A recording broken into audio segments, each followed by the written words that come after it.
அன்புக்குரியவர்களே, ஆண்டவராகிய இயேசு கிறிஸ்துவின் நாமத்தினாலே அன்பின் வாழ்த்துக்கள். ஆண்டவராகிய இயேசு கிறிஸ்து இந்த பூமியில் ஊழியம் செய்த நாட்களில் அவரை சுற்றிலும் அநேக மனிதர்கள் இருந்தாங்க. அது பரிசேயர், சதுசேயர், வேதபாரகர், அப்படிப்பட்ட குழு மக்கள் எல்லாமே இருந்தாங்க. அவங்க கற்றிருந்த விஷயங்கள் எல்லாமே நியாயப்பிரமாணங்கள், சங்கீதங்கள், தீர்க்க தரிசன புஸ்தகங்கள், இவைகளெல்லாம் கற்றுக்கொண்டு அதன்படி வாழ தங்களை ஒப்பு கொடுத்துருந்தாங்க.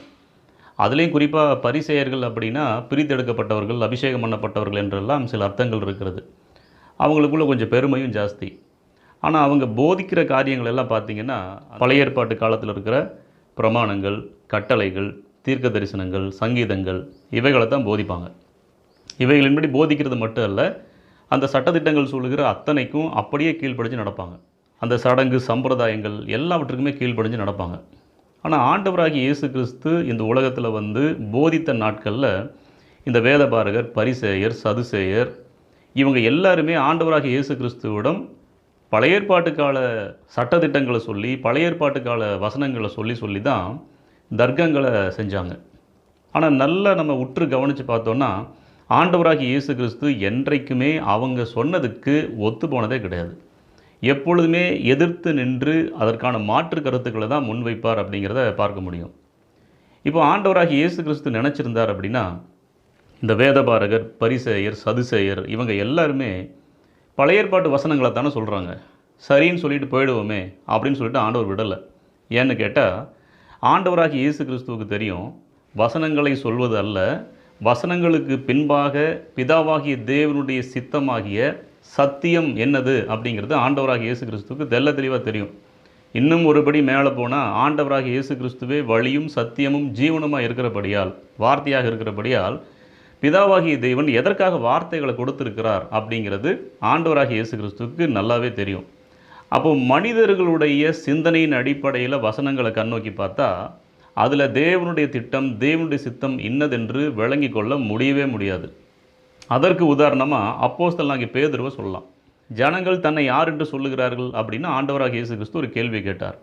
அப்போ ஜனங்கள் வந்து எலியான்னு சொல்கிறாங்க, ஒரு பெரிய தீர்க்கதரிசி வந்துட்டார்னு சொல்கிறாங்க, யோவான் ஸ்நானகன்னு சொல்கிறாங்க. அப்படின்னு சொல்லும்போது என்ன நீங்கள் யாருன்னு சொல்கிறீங்க? ஆண்டவர் திருப்பி ஒரு கேள்வியை கேட்டார். அப்போது பேதுரு சொன்னார், நீர் ஜீவனுள்ள தேவனுடைய குமாரனாகிய கிறிஸ்து அப்படின்னு சொன்னார். உடனே இயேசு கிறிஸ்து பேதுருக்கு கொடுத்த சர்டிஃபிகேட் ரொம்ப பெருசு. பேதுரு, உனக்கு மாம்சமும் ரத்தமும் இதை வெளிப்படுத்தலை, பரலோகத்தில் இருக்கிற பிதாவே இதை உனக்கு வெளிப்படுத்தினார் அப்படின்னு ஒரு பெரிய சர்டிஃபிகேட்டை கொடுத்தார். ஆனால் அதற்கு அடுத்ததாக தாம் எருசலேமுக்கு சென்று பல பாடுகள் பட வேண்டும் அப்படின்னு போதித்த போது பேதுரு இயேசுவையே கடிந்து கொள்ள தொடங்கினார். ஆண்டவரே, இது உமக்கு நேரிடக்கூடாது, என்ன நினச்சிக்கிட்டு இருக்கிறீங்க? நம்ம செய்ய வேண்டிய வேலை அதிகம், நம்ம செய்ய வேண்டிய ஊழியம் அதிகம், இப்படி போய் பாடுபடுவேன், மரணத்துக்குள்ளே போவேன்லாம் சொன்னீங்கன்னா நம்முடைய நிலைமை என்ன ஆகிறது அப்படின்லாம் கேட்க ஆரம்பிச்சிட்டாரு. அப்போ தான் ஆண்டவர் சொன்னார், எனக்கு பின்னாக போ சாத்தானே, நீ தேவனுக்கு ஏற்றவைகளை சிந்தியாமல் மனுஷருக்கு ஏற்றவைகளை சிந்திக்கிறாய் அப்படின்னு சொன்னார், திட்டினார். காரணம் என்ன அப்படின்னா, தேவனுடைய சித்தம் இன்னதென்று விளங்கி கொள்ளாமல் நாம சில கருத்துக்களை முன் வச்சோம் அப்படின்னா அது மனுஷருக்கு ஏற்றவைகளை சிந்திப்பது. தேவனாகிய கர்த்தர் ஒவ்வொரு மனிதனையும் தேர்ந்தெடுக்கும் போது சத்தியத்தை பற்றிய அறிவை அவர்களுக்கு கொடுத்து கொண்டே இருக்கிறார். பரிசுத்த ஆவியானவருடைய மிக முக்கியமான வேலை அது. அந்த சத்தியத்தை அறிந்து கொள்ளாமல் வெறுமனே வசனங்களை எடுத்து வைத்து பிசாசு போல கூட போதிச்சுட்டு இருக்கலாம். பிசாசு ஆண்டவராகிய இயேசு கிறிஸ்துவை சோதித்த போது அவன் தன்னுடைய சொந்த வார்த்தைகளை எடுத்து சோதிக்கலை, பரிசுத்த வேதாகமத்தில் இருக்கிற வார்த்தைகளையே தான் எடுத்து வச்சு சோதித்தான். ஆனால் ஆண்டவராகிய இயேசு கிறிஸ்து அதற்கு பின்பாக இருந்த சத்தியத்தை அறிந்தபடியினாலே அவைகளுக்கு எளிதாக தப்பித்தார், அதை வெற்றி கொண்டார் அப்படிங்கிறத பார்க்க முடியும். இப்படிப்பட்ட சூழ்நிலைகளில் தான் நாம் இன்றைய நாட்களில் போதனைகளை கொடுத்து கொண்டிருக்கிற பிரபலமான ஊழியர்களை கவனித்து பார்த்தா அவங்க செய்கிற போதனைகள் எப்படிப்பட்டது தெரியுங்களா? அது போதனைகள் அல்ல. கர்த்தர் உங்களுக்கு இதை செய்வார், ஆண்டவர் உங்களுக்கு அதை செய்வார் அப்படின்னு சொல்லிட்டு மாதந்தோறும், வாரந்தோறும், வருஷந்தோறும் வாக்குத்தத்தங்களை கொடுக்கறதும், அதற்கு பின்பாக அவங்களுடைய திட்டங்களை அறிவிக்கிறதும், அந்த திட்டங்களை அறிவிக்கும்போது ஜனங்கள் அந்த மாயமாலத்தில் விழுந்து ஐயோ அப்படின்னு சொல்லிட்டு தங்களுடைய பாக்கெட்டில் இருக்கிற பணத்தை எல்லாம் அள்ளி கொட்டிடணும், இந்த திட்டத்துக்கு அந்த திட்டத்துக்குன்னு அள்ளி கொட்டிடணும். இவ்வளவு தான் செய்கிறாங்களே தவிர அந்த வேத வசனங்களுக்கு பின்னால் இருக்கிற தேவனுடைய சத்தியத்தை சொல்கிறதே கிடையாது. என்ன காரணம் தெரியுங்களா? அவங்க தேவனுக்கு ஏற்றவைகளை சிந்தியாமல் மனுஷருக்கு ஏற்றவைகளை சிந்திக்கிறாங்க, தங்கள் வயிற்றுக்கு ஏற்றவைகளை சிந்திக்கிறாங்க. இப்போ சத்தியம் இன்னதென்று தேவ கிருபையினாலே அறிந்து கொண்ட அநேகர் என்ன செய்கிறாங்க அப்படின்னா, அந்த மாயமாலமான போதனைகளுக்கு பின்னால் இருக்கிற பயங்கரத்தை உணர்ந்து ஜனங்களுக்கு அதை எச்சரிப்பாக கொடுத்துக்கிட்டே இருக்கிறாங்க. என் ஜனங்கள் அறிவில்லாமையால் சங்காரமாகிறார்கள் அப்படின்னு பரிசுத்த வேதாகமத்தில் வாசிக்கிறோம் பார்த்தீங்களா? எந்த விதமான அறிவில்லாமையை பரிசுத்த வேதம் நமக்கு சொல்லிக் கொடுக்கிறது? சத்தியத்தை பற்றிய அறிவில்லாமை. பரிசுத்த வேதாகமத்தை வாசிக்கிறது மட்டும் இல்லை, நல்ல நல்ல வசனங்களை மனப்பாடம் பண்ணுறது மட்டும் இல்லை, நம்முடைய பயமான நேரத்தில், கஷ்டமான நேரத்தில், குழப்பமான சூழ்நிலையில் அந்த வசனங்களை ஞாபகப்படுத்தி ஜெபிக்கிறதுல மட்டும் இல்லை, அந்த வசனங்களுக்கு பின்னால் இருக்கிற தேவனுடைய சத்தியம் இன்னதென்று விளங்கி கொள்ள வேண்டும். ஒரு பரிசேயனும் ஒரு ஆயக்காரனும் ஜெபிக்கும்படி தேவாலயத்துக்கு போனாங்க. ஆண்டவராக இயேசு கிறிஸ்து இப்படி சொல்கிறார். அந்த பரிசேயன் சொல்கிறான், ஆண்டவரே, நான் வாரத்தில் 2 நாள் உபவாசம் இருக்கிறேன், ஏழைகளுக்கு கொடுக்குறேன், தசமபாகம் கொடுக்குறேன், எல்லாமே கரெக்டு தான். ஏன்னா அவன் பழைய ஏற்பாட்டு சட்டத்தின்படி நடந்து கொண்டிருக்கிறான். கூடவே சொல்கிறான், நான் அந்த ஆயக்காரனை போல இராததினால் உம்மை ஸ்தோத்தரிக்கிறேன் அப்படின்னு சொல்கிறான். ஆனால் முடிவு என்னாச்சு? சட்டத்தின்படி நடந்தவன் ரட்சிக்கப்பட்டானா அல்லது தன்னை தாழ்த்தியவன் ரட்சிக்கப்பட்டானா? ஆண்டவராக இயேசு கிறிஸ்து தெள்ள தெளிவாக சொல்கிறாரு, அவன் அல்ல, இவனே ரட்சிக்கப்பட்டவனாய் திரும்பி போனான். அப்போது வசனங்களுக்கு பின்னால் இருக்கிற விஷயத்தில் மட்டும் இல்லை, அவைகளுக்கு கீழ்ப்படுகிறதுல கூட சத்தியத்தின்படி கீழ்ப்படிய வேண்டும். இதுதான் ஆண்டவராக இயேசு கிறிஸ்துவனுடைய போதனையாகவும் வழிகாட்டுதலாகவும் இருக்கிறது.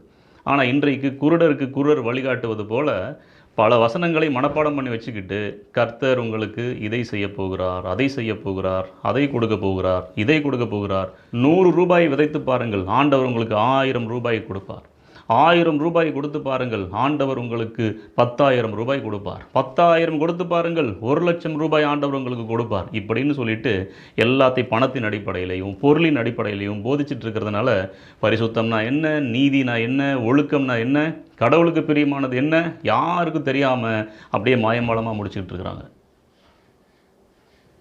இப்போ நீங்களும் நானும் என்ன செய்ய வேண்டும் அப்படின்னா, எந்த வசனத்தை எடுத்து யார் போதித்தாலும் அதற்கு பின்னால் இருக்கிற சத்தியம் என்ன, ஆண்டவராகிய தேவன் சொல்ல வருகிற உண்மை என்ன என்று நம்ம விளங்கி கொள்ளாமல், அதை கேட்டாலும் பிரயோஜனம் இல்லை, அதை கேட்டு அதன்படி நடக்கிறேன் ஆண்டவரேன்னு ஆண்டவருடைய சமூகத்தில் சொல்கிறதுலேயும் பிரயோஜனம் இல்லை. பிரபலமான ஊழியர்களாக இருப்பதினாலும், சத்தம் போட்டு பிரசங்கம் பண்ணுவதனாலும், கத்தி கத்தி பிரசங்கம் பண்ணுவதனாலும் அது சத்தியமாக மாறிவிடாது.